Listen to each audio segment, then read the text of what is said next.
The city pulsed with life as the sun dipped below the skyline, leaving the streets aglow with the orange-pink hues of twilight.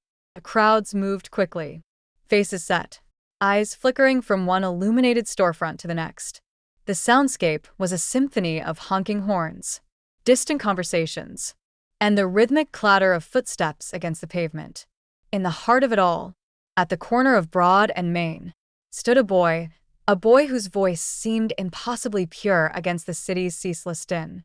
Isaiah, maybe 11 or 12 years old, clutched a small toy microphone as though it were a lifeline, his face alight with joy as he sang. His clothes were worn, his shoes scuffed and mismatched, but none of that dulled the radiance of his smile.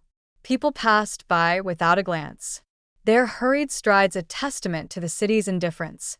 And yet, Isaiah's voice rose above it all, a song brimming with a rare, unfiltered innocence.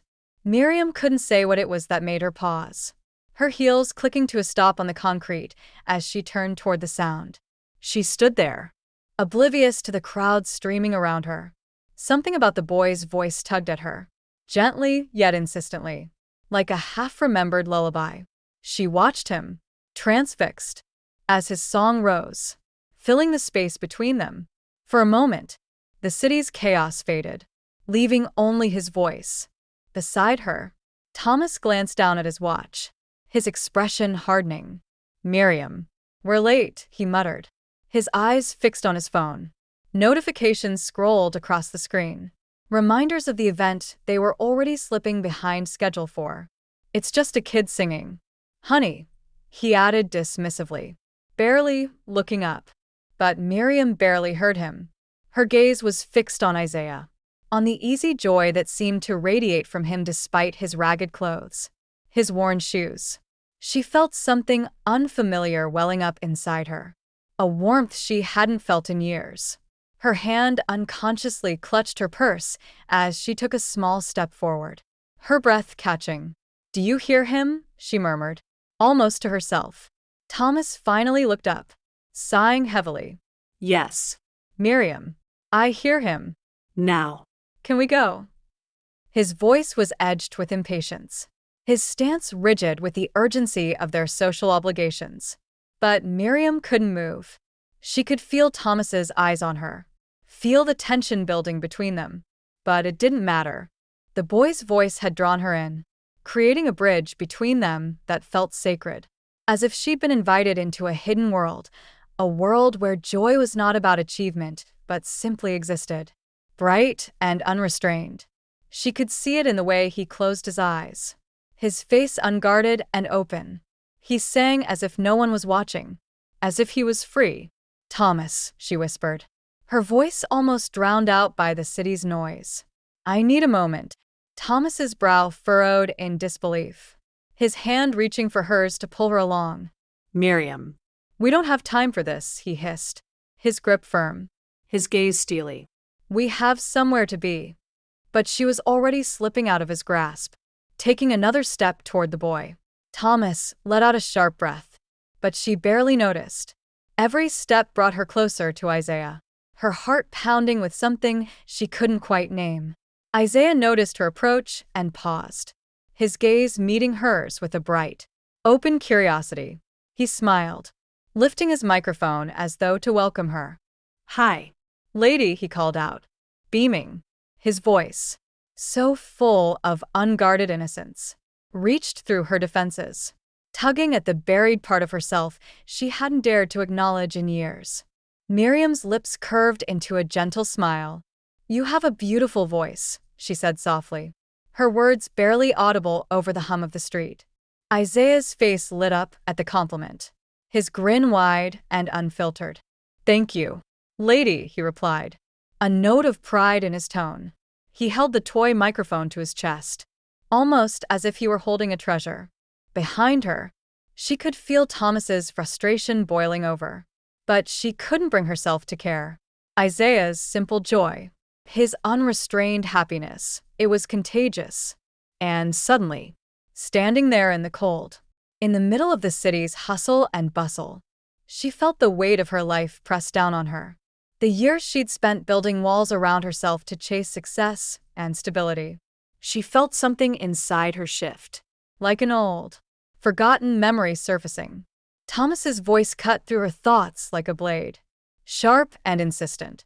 "Miriam, are you coming or not?" She glanced back at him, his face a mask of frustration, his posture rigid. They had somewhere to be, somewhere important.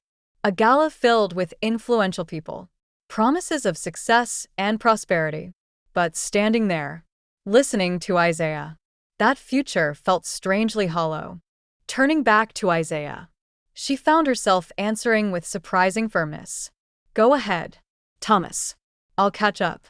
Her voice was steady, even though her heart pounded against her ribs. Thomas's jaw tightened, disbelief flashing in his eyes. "Fine," he muttered, throwing up his hands in frustration. Without another word, he turned and stalked off, his footsteps fading into the background noise of a city. Miriam barely noticed. Isaiah had begun to sing again, his voice rising clear and sweet into the night air. She felt herself rooted to the spot, as if something essential to her existence depended on listening to this boy, on sharing this moment with him. His song filled the street, each note unraveling the tension in her chest, easing a pain she hadn't let herself feel in years. She closed her eyes, allowing herself to be carried by his voice, by the purity and honesty of his song. For the first time in longer than she could remember, Miriam felt like she was exactly where she was supposed to be. The city lights softened around them as the twilight deepened, casting an almost magical glow over the street where Isaiah continued to sing. Miriam stood motionless, mesmerized by the melody, her breath slowing in rhythm with the boy's voice. The world around her, the sharpness of car horns, the hurried footsteps, the flashes of passing headlights, felt as if it had receded into the background. For the first time in years, Miriam felt as though she was seeing clearly, her mind quiet and open. Isaiah sang without hesitation, unbothered by who was or wasn't listening, his young voice wrapping around each note with surprising strength. His face glowed with a joy that seemed to come from somewhere deep within, and it tugged at something buried in Miriam, something that hadn't been touched in years. She let herself close her eyes, memories drifting to the surface as Isaiah's voice continued, weaving a strange kind of comfort into her heart. She was transported back to her childhood, to her little brother, Jeremy, and his endless enthusiasm for the simplest things. She remembered his laughter filling their small house, how he would sing, his voice sweet and wild, filling every corner of their lives with joy. And then she remembered losing him, how everything had changed, how her laughter had faded and her heart had hardened, bit by bit, to protect itself from the pain. Her eyes opened slowly, and she felt a pang in her chest as she watched Isaiah sing, seeing her brother's spirit in the boy's joyful expression, his easy smile. She hadn't realized just how much she'd hidden away, how much of herself had been locked behind her need for order, success, and accomplishment.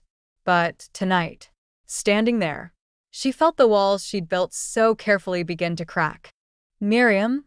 A familiar voice pulled her from her reverie. She turned to see Thomas standing a few steps away, his brow furrowed, his eyes a mix of confusion and impatience. He had come back, probably to insist that she join him, to remind her of the importance of the gala. But she could see from the way he looked at her that he couldn't begin to understand why she was still standing here, rooted to the spot as if her very soul depended on it.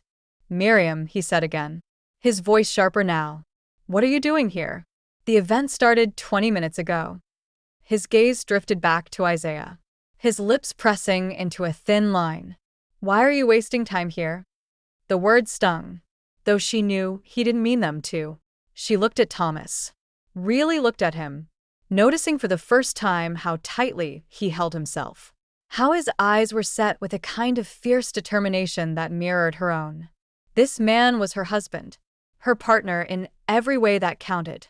Yet here, in this moment, it felt like they stood worlds apart. "He's not just a kid, Thomas," she replied softly, surprising herself with the strength in her own voice. There's something special about him. Something that reminds me of what matters. Thomas frowned, crossing his arms. We have responsibilities. Miriam, we have people depending on us. A life we've built. And you're ready to risk all that for a kid you don't even know. She looked down, feeling the weight of his words settle over her, mingling with the aching in her heart. It was true, they had worked hard, sacrificed so much to build the life they had now. She thought of their elegant home, their vacations, the successful careers they both wore like armor. But standing here, all of it felt strangely empty. It's not about risking anything, she said, her voice barely above a whisper. It's about remembering what's real. Her gaze drifted back to Isaiah, who was looking at them with quiet curiosity, his song fading as he sensed the tension. Thomas's face softened just slightly, and for a fleeting moment, Miriam saw a flash of the man she had married, the young man who used to make her laugh, who once believed in her dreams as fervently as his own. But just as quickly, the tension returned, and he ran a hand over his face, clearly struggling to understand. Miriam, he began, his tone softer but still laced with frustration. I don't understand what you're saying. We've worked so hard to get here. We have everything we could ever want, don't we? Miriam took a deep breath, steeling herself as she met his gaze. Thomas, I thought that too, but somewhere along the way, I think I forgot what really matters. Being here, listening to him sing. It makes me feel like I'm actually alive. I can't explain it, but it feels real in a way I haven't felt in years. He opened his mouth to argue but then closed it, his expression shifting as he seemed to search for the right words. Finally, he took a step back, his face a blend of sadness and confusion. Fine, he said, his voice tight, filled with resignation. Stay here, if that's what you want. But I don't know if I can be the man who stands here with you. Her heart twisted, and she felt the sting of tears in her eyes. She knew what he was saying, knew the implications behind his words. She wanted to reach out, to pull him into this moment, to make him feel what she was feeling. But as she looked into his eyes, she knew that this was a journey she couldn't force him to take. I understand, she replied, her voice trembling. But I need to be here. Just for a while. Just to remember what it feels like. Thomas shook his head, looking away, his shoulders slumping. Without another word, he turned and walked back down the street, disappearing into the crowd. Miriam watched him go, feeling the weight of the moment press down on her, heavy and final. A small voice broke the silence. Is he mad at you? Isaiah asked, his eyes wide and filled with genuine concern. She looked down at him, a bittersweet smile tugging at her lips. Maybe a little, she replied softly, reaching out to rest a hand on his shoulder. But it's okay. Sometimes people don't understand right away. Isaiah nodded, as if he understood completely, his face lighting up as he began singing once more, his voice rising softly into the night. Miriam closed her eyes, letting the song wash over her, her heart aching yet oddly comforted. She wasn't sure what would happen next, wasn't sure what her choices here tonight would mean for her future, for her marriage. But as she stood there, listening to Isaiah, feeling the pure joy in his song, she knew one thing for certain. She could no longer ignore the quiet yearning that had been buried deep within her. She could no longer pretend that the life she had built was enough. Not when she knew there was something more, something beautiful and meaningful, something that went beyond status and success. In that moment, as Isaiah's song filled the air, she felt the smallest seed of hope take root within her. Whatever the cost, whatever came next, she knew she had to follow this new path, wherever it might lead. And for the first time in years, she felt alive. The evening air settled around Miriam and Isaiah like a soft embrace, the city lights glowing against the darkening sky as the sounds of the street faded into the background. Miriam remained rooted to the spot, listening to Isaiah sing, his small frame swaying with each note. His voice was clear, untouched by the weight of the world. And she could feel his joy in every word he sang. As she watched him, memories from her past surfaced, piercing through the walls she'd built around her heart. She remembered her younger brother, Jeremy, his eyes bright with laughter, his voice filling their home as he sang along to the radio.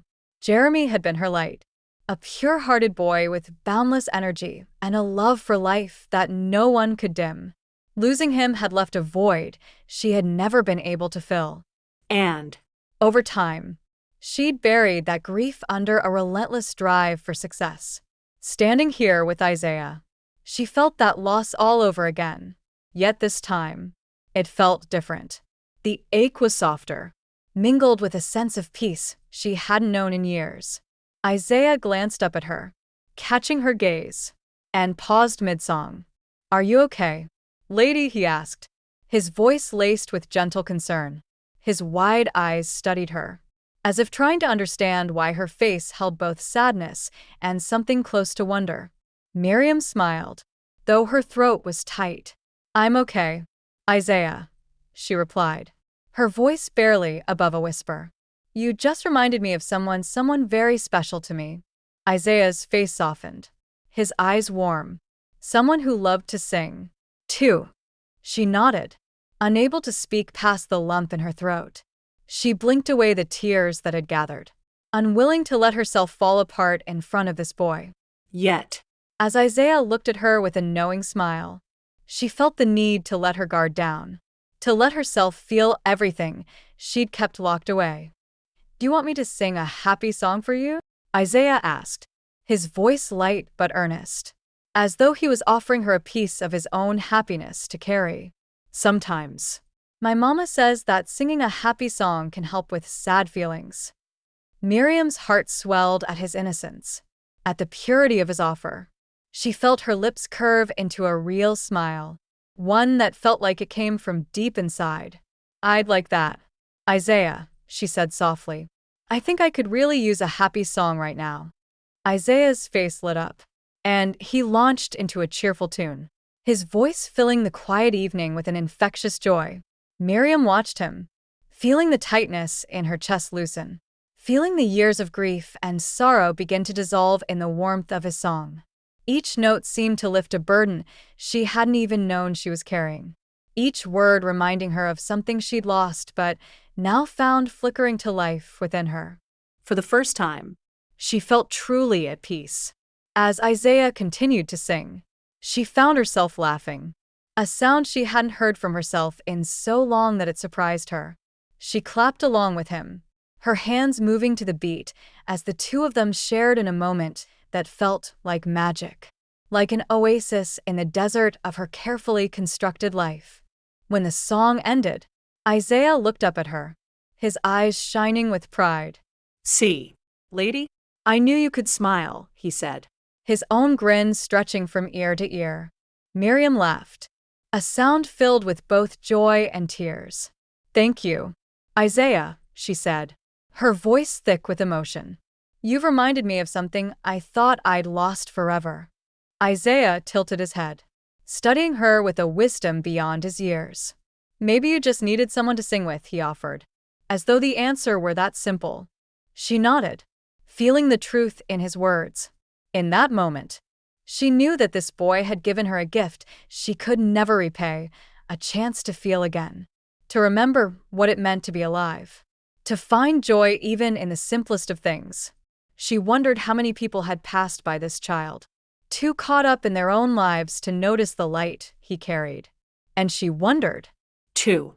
how many children like him were out there, unseen and unheard, their own light buried under the weight of a world that rarely stopped to listen.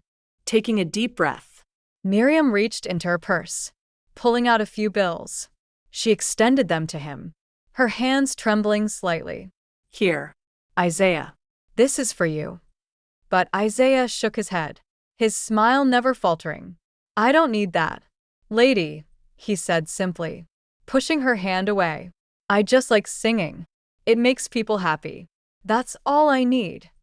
Miriam felt her heart ache with a tenderness she hadn't known in years. She returned the money to her purse, understanding in a way she couldn't quite explain. "You're a very special person." Isaiah, she said, her voice catching. "And you've made me very happy tonight." Isaiah beamed, and in his gaze, she saw not just a boy, but a reminder of the joy that life held.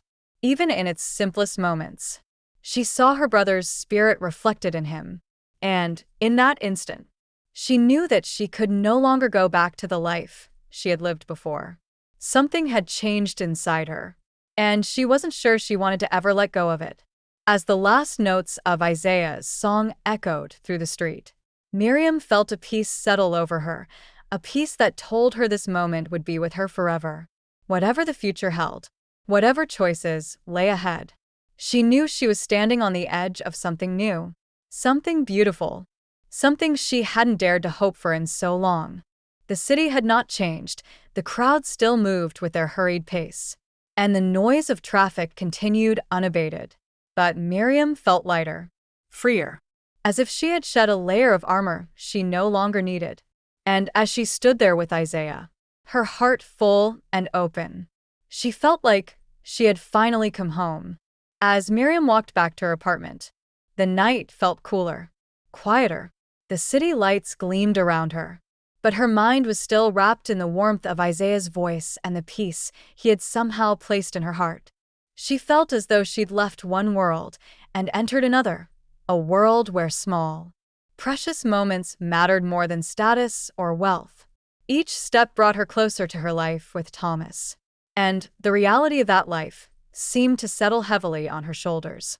When she reached their building, the lobby was almost empty, the faint hum of overhead lights filling the quiet. The doorman greeted her with a polite smile, but Miriam barely noticed, lost in her own thoughts as she headed for the elevator, her heart heavy with uncertainty. The ride up felt long, her thoughts spinning, memories of the night replaying in her mind.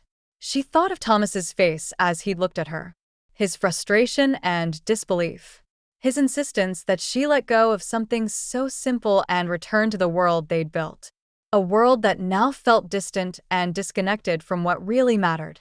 When the elevator doors opened on their floor, she hesitated, her hand hovering just before stepping out. Taking a deep breath, she braced herself and walked down the hallway toward their apartment, her steps echoing in the silence. As she unlocked the door and stepped inside, she spotted Thomas sitting on the couch, his face drawn, his posture tense. He looked up as she entered, his eyes flashing with a mix of relief and frustration. "Miriam," he said, standing up, "where have you been?" His voice was strained, as though he had been holding back an argument, trying to hold himself together. "You left me standing there, in front of everyone, while you stayed with that kid on the street." She nodded, closing the door softly behind her, her fingers still resting on the handle as she searched for the right words. "Yes, "I did," she replied, her voice calm but firm. "I needed to be there, Thomas. I needed something that felt real." "Real?" His voice grew louder, the tension breaking free. "Miriam, we have built a life together, a real life, filled with everything we could ever want. And you're telling me that a few minutes with some random kid on the street felt more real than that?" She met his gaze, her heart pounding. "I'm telling you that something inside me changed tonight, Thomas. Being with Isaiah, it reminded me of something I'd forgotten." She took a deep breath, gathering her thoughts. "I forgot what it felt like to be alive. to feel joy." To let myself care without expectations or calculations." Thomas's face softened, a hint of confusion mingling with his frustration. "Miriam, I don't understand. You're talking like we've been living a lie." She closed her eyes, the weight of her emotions pressing down on her. "Maybe we have," she whispered. "Or maybe I've been living a life that doesn't feel like mine anymore. I don't know. All I know is that tonight, listening to Isaiah sing, I felt something I haven't felt in years. I felt free." Thomas looked away, his jaw tight as he processed her words. The room fell silent, the soft hum of the city filtering in through the window, filling the space between them. Finally, he turned back to her, His eyes clouded with sadness. So, what does that mean for us? For everything we've built? She took a step closer, her hands trembling as she reached for his. I don't know, Thomas. But I know I can't keep going the way I have been. I can't keep living behind walls, pretending that success and money are all that matter. I want more than that. I want to feel like what we're doing actually means something. He squeezed her hands, his expression pained. Miriam, I love you. I've always loved you. But this doesn't make sense to me. We have everything we need right here. Why can't that be enough? She looked into his eyes, tears gathering at the corners of her own. Because I need to believe that our lives can mean something more than just comfort. I need to know that we can do something good, something real, that we can make a difference, even if it's just in a small way. He released her hands, stepping back, his face filled with a sadness that twisted her heart. I don't know if I can be that person. Miriam, he said softly, his voice heavy with regret. I don't know if I can change. A tear slipped down her cheek, and she quickly brushed it away, her heart aching. I'm not asking you to change, Thomas. I'm asking you to try and understand why this matters to me. The silence stretched between them, thick with unsaid words, unspoken fears. Finally, he nodded, his gaze softening. I want to try, he said, his voice filled with a quiet vulnerability she hadn't seen in years. For you, I'll try. A shaky smile broke through her tears, and she stepped forward, wrapping her arms around him, feeling the warmth of his embrace, the steady beat of his heart against her own. Thank you, she whispered, her voice breaking. That's all I need, just for you to try. They stood like that for a moment, holding each other, the weight of the night settling over them. She knew that this was only the beginning, that there would be challenges ahead, that they would both have to confront the parts of themselves they had long ignored. But for the first time in years, she felt hopeful, as though the door to something new had opened, waiting for them to step through it. As they pulled apart, she looked into his eyes, her voice soft but resolute. Can we start over, Thomas? Can we try to find a way to make this work together? He nodded, his own eyes glistening. Yes. Miriam, he replied, his voice barely above a whisper. We can start over. Together. She smiled, relief washing over her. She knew that things would not change overnight, that they both had a long journey ahead. But she also knew that, for the first time in a long time, they were both willing to take that journey, to discover a life beyond the one they'd so carefully crafted. As they sat together in the quiet of their apartment, the city lights twinkling through the window, Miriam felt a sense of peace she hadn't known in years. She didn't know where this path would lead them, didn't know if it would be smooth or filled with obstacles. But she knew that she was ready to face it, that she was ready to build a life that held meaning beyond status and wealth. And as she leaned against Thomas, their fingers intertwined, she felt the faint glimmer of hope, a hope that, with time and patience, they could rediscover not just each other, but the parts of themselves they had lost along the way. The morning sun crept through the apartment windows, casting a warm, golden glow over the room. Miriam lay awake, watching the light stretch across the ceiling.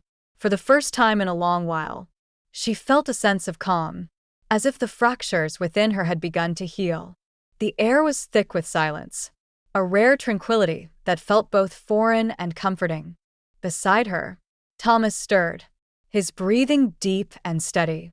She turned to look at him, noticing how peaceful he seemed in sleep. She thought of the man she had fallen in love with years ago, a man who had once laughed freely, who had believed in dreams as much as she did.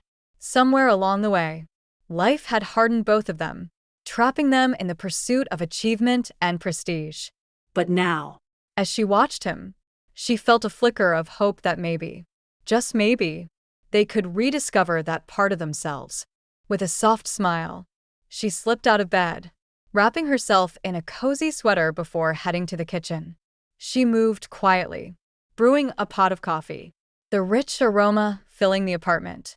She stood by the window, her gaze drifting over the city skyline, her thoughts returning to Isaiah, his innocent smile, and the joy he had shown her in the simplest act of singing. She knew he had given her a gift, one she couldn't ignore. Moments later, she heard Thomas's footsteps approaching. He entered the kitchen, his eyes still heavy with sleep but soft as he looked at her. "Good morning," he murmured, reaching for a cup of coffee. "Good morning," she replied, a warmth spreading through her as they stood side by side. They sipped their coffee in comfortable silence, each lost in thought, yet somehow closer than they had been in years. Finally, Thomas broke the quiet. "Miriam, last night what you said about finding more meaning. I thought about it." He paused.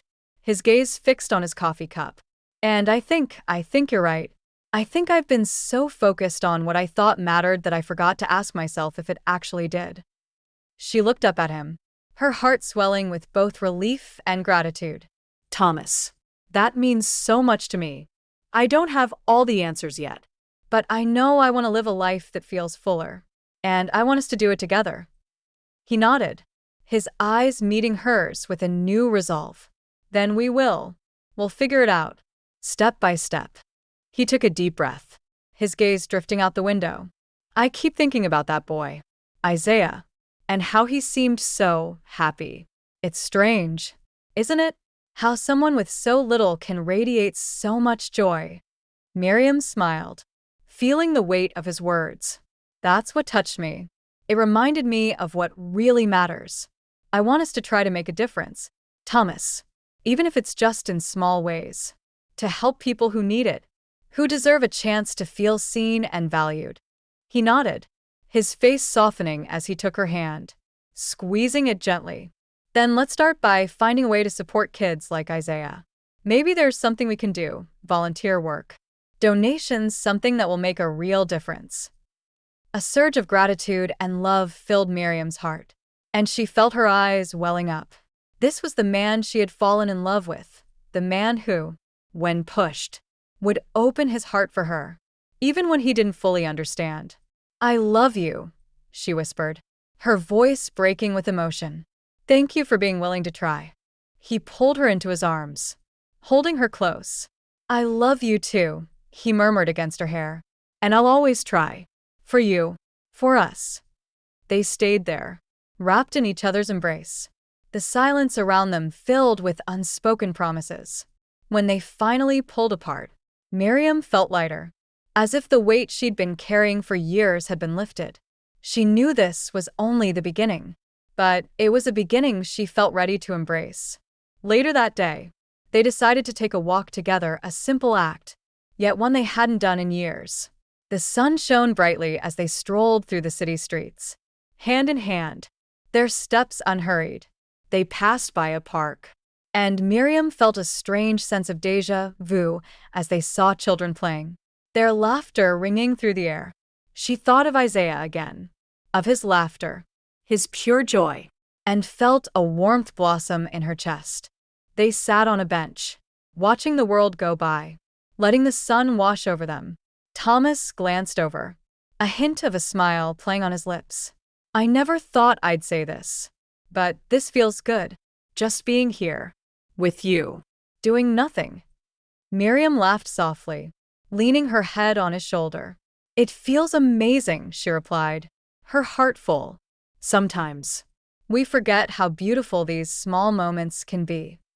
As they sat there, a young musician sat up nearby, his guitar case open on the ground as he tuned his instrument. He began to play a soft melody, his voice filling the park with a gentle sweetness that reminded Miriam of Isaiah's song. She closed her eyes, letting the music wash over her, feeling at peace. After a while, Thomas spoke, his voice filled with quiet determination. "Miriam, Let's make a promise to always stop, to listen, to really see what's around us. Let's never let ourselves get so lost again." She looked up at him, her heart swelling with love and hope. "I promise," she said, her voice trembling with emotion, "to always remember what really matters." They sat in silence, their hands intertwined, their hearts open to the world around them. The past was behind them, but the future felt bright, filled with possibility. They knew that life would still have its challenges, that there would be times when they would struggle, when the weight of responsibility and expectation might try to pull them back. But they also knew that they were not alone, that they had each other and a shared promise to hold on to.